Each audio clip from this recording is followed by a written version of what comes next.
Fearing death, WikiLeaks' Julian Assange releases password to large cache of Hillary files. You can bet after the news of the Russian Clinton-Obama collusion broke on Tuesday about all the extortion, bribery, and money laundering that WikiLeaks founder Julian Assange is feeling a little bit edgy. After all, Assange has been telling Americans for years Hillary Clinton was corrupt and evil and colluded with the Russians. Too bad not many Americans listened. Now more truth is coming out, and WikiLeaks' Assange was right all along. It's suspected that Hillary Clinton could be on the verge of being totally exposed by the release of more compromising and revealing files held by WikiLeaks, based upon the recent posting of rather cryptic set of letters and numbers on Twitter by founder Julian Assange. Wouldn't that be awesome? Clinton was recently in Australia to promote her book, What Happened, about the 2016 election, and reiterated her belief that WikiLeaks and Assange, who she termed as nihilistic, opportunist, who does the bidding for a dictator according to the International Business Times, were in league with Russia and partially to blame for her electoral loss. Assange replied via Twitter, WikiLeaks has a pristine record for accuracy. Hillary Rodham Clinton is not a credible person. The primary cause of her downfall was her own Machiavellian scheme to elevate Mr. Trump Pied Piper.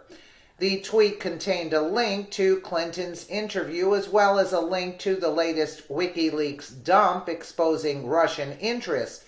Less than 20 minutes later, Assange then tweeted what many believe is an encryption code or dead man's switch that would ensure the release of certain files by third parties or even automatically by a computer program in the event of his being detained or killed prior to his own determination of when to release such files.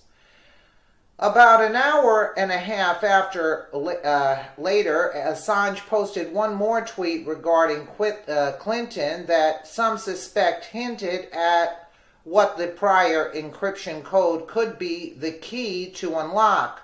There's something wrong with Hillary Clinton. It's not just her constant lying. It is not just that she throws off menacing glares and seethes thwarted entitlement. Watch closely, something much darker rides along with it. A cold creepiness rarely seen, Assange tweeted. Of course, the posting of an encryption code that could possibly unlock secret files revealing damning information about Hillary Clinton has fueled conspiracies, but the IB Times noted that Assange has posted such encryption codes several times in the past as a sort of insurance safeguard prior to a massive document dump. Interestingly, a site known as the Duran documented a series of tweets from Fox News host Sean Hannity in reference to Assange, most notably one a week prior to Assange's cryptic tweet that read T-7 and counting tick-tock, quite possibly a knowing reference to an upcoming document dump. Of course, we all know who Hillary Clinton hates the most next to Donald Trump, and that's WikiLeaks. After all, it was WikiLeaks that exposed most of her corruption to the public. Even though if you asked Hillary Clinton, she would insist that WikiLeaks is nothing more than propaganda backed by the Russians to make her look bad. Hillary Clinton is such a pathetic liar. Hillary and the Democrats used this whole Russian propaganda and all the fake news of the Russia-Trump collusion to deflect away from the real truth about the real Russia, Obama, Clinton, Mueller, and several others' collusion. Pretty sad that all of these Democrats would put money over America's own national security. That's the real and sick truth. There is so much disgusting swamp to drain in Washington, D.C. President Trump can't do it alone. The sad part is this swamp isn't just filled with Democrats. Republicans are just as guilty. Speaking of guilty, when are the real criminals going to pay the price? From Hillary Clinton and her pay-to-play scandals to the Uranium One deal, someone needs to pay the price other than the American taxpayers. How does Hillary Clinton continue to be involved in these enormous crimes and nothing happens? It's one filthy deal after another. My gut tells me that until Trump can clean out the Obama leftovers, there will continue to be members of the swamp in his own administration. The drain is backed up and clogged with demo rats. It's time to drain the swamp. In the meantime, I would look for another WikiLeaks dump by Julian Assange to come very soon with more revealing Clinton documents. There are still thousands of deleted emails from Clinton's private server that she refused to turn over to investigators that Assange could choose from.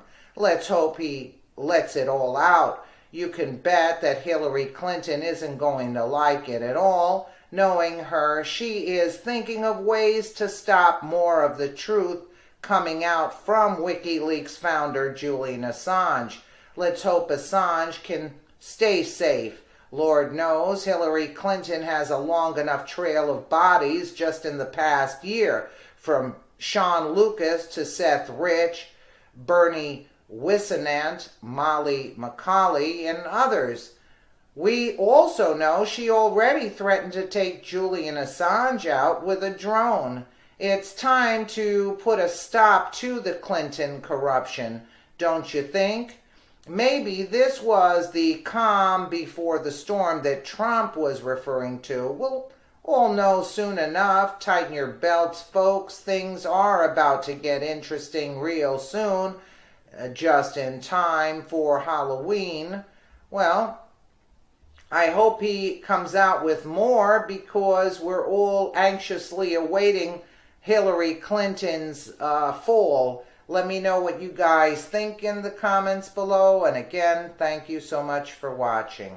Joining me now with more on the Russia probe, Tom Fitton, president of Judicial Watch, a conservative watchdog group that has filed a lawsuit seeking greater transparency in Robert Mueller's ongoing investigation. Tom, good to see you tonight. Hey, thanks for having me, Shannon. Let's talk a little bit more about the Podesta brothers. We know more about John. The general public does because of his role with Hillary Clinton. But tell us about Tony and why it's significant that he stepped away from his firm. Well, Tony Podesta is just a well-known lobbyist here in Washington, D.C., and a real hired by everyone to get everything done. And evidently he was tied to the Manafort effort. And Manafort's been indicted for his efforts on behalf of foreign entities. Mm-hmm. And the question is the Podesta lobbying operation next? Mm-hmm. Now, Tony says that I filed all the forms properly, I filed the legal advice, and I didn't do anything wrong. But I think the concern from fair-minded people is why the inordinate focus on Trump campaign associate collusion or activities, and why not similar focus on the activities of Tony Podesta, and frankly, more importantly, John Podesta, who had a business relationship with the Russian government, and not only that, was the head of the Clinton campaign that paid for the dossier, which was essentially a collusion with the Russian intelligence operations. Though, at this point, that there is some focus on at least one of the Podesta brothers has come within the crosshairs, the interest of the special counsel. So I know that you think you've got a lot of problems with Mueller and his ability to be objective, but if he were to indict one of these brothers, would that change your opinion? Should it? Well, I don't know. My concern is that we don't know what Mueller is supposed to be doing. He indicted Manafort on charges unrelated to what he was hired to do. But you know special prosecutors, I mean, they have a very wide berth and a lot of money and unlimited time to do this stuff. Well, that's the constitutional problem. You know, Mr. Mueller was hired to investigate collusion between the Trump campaign and Russia, or Russian involvement in the 2016 election. The Manafort indictment really has nothing to do with that. It's tax fraud, money laundering, mortgage fraud. We don't need a special prosecutor for that. And the question is he only going to investigate collusion between the Trump campaign, allegedly, and the Russians, or is he going to involve the Clintons in it? Do you trust him, though, to follow the facts? Because there are a lot of folks on both sides of the aisle who say, I think he will go after Democrats if he finds that there's a legitimate reason to, that they've broken the law in some way. There are a lot of folks on the Hill. We had Senator Lindsey Graham here last night. He said there will be, quote, holy hell to pay if the president gets rid of Mueller or if he isn't cooperated with in some way. You know, there's a difference between getting rid of Mueller and questioning his constitutional authority under the law. That doesn't mean you're not cooperating with a special prosecutor. It just means you're asserting your rights under law. And Mr. Mueller is not being supervised properly by the Justice Department. He has seemingly a wide-ranging charge without adequate supervision. We've asked for his budget. We haven't been able to get it. We had to sue in court for his budget. But why the big secrecy? Shannon, you've covered the Justice Department. Are you aware of any Justice Department investigation in recent memory that had 20 prosecutors assigned to it? It just doesn't happen. You know, my guess is the terrorist operation, anti-terrorist operation right now in response to yesterday's attack might have similar numbers. But this is a mini Justice Department being run by Mr. Mueller, and people who are appointed by the president and subjected to Senate confirmation aren't supervising him properly and adequately.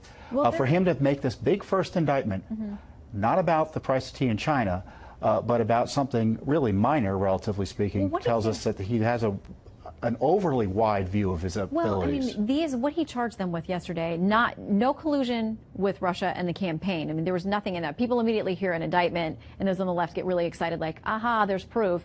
That's not what these indictments were about, to be clear. But we also got on the same day this plea deal with George Papadopoulos, who, that was a much different situation. That was that he was reaching out, trying to facilitate something. At least some say that he overestimated his ability to do so and was maybe exaggerating his ability to get top Russian officials to the table. But it sounds like in these emails that's absolutely what he was trying to do. So we get word of that, a deal that a man who'd been arrested back in July, we don't hear about it until the same day we get the indictments on Manafort and Gates. Do you think that the special counsel's office is sending a message saying, yes, we got these indictments on these two and there's no direct collusion as part of these indictments, but here's Papadopoulos. We're very much still on the scent of this trail. Well, you know, unfortunately for Mr. Papadopoulos, he evidently lied about something that wasn't illegal, which were communications with these Russian operatives talking about the campaign that didn't go anywhere. And all the evidence in the indictment or in the plea deal suggests that it didn't go anywhere. The campaign was monitoring what he was doing, and basically it never rose above his own machinations individually. So I don't see what the big deal is there.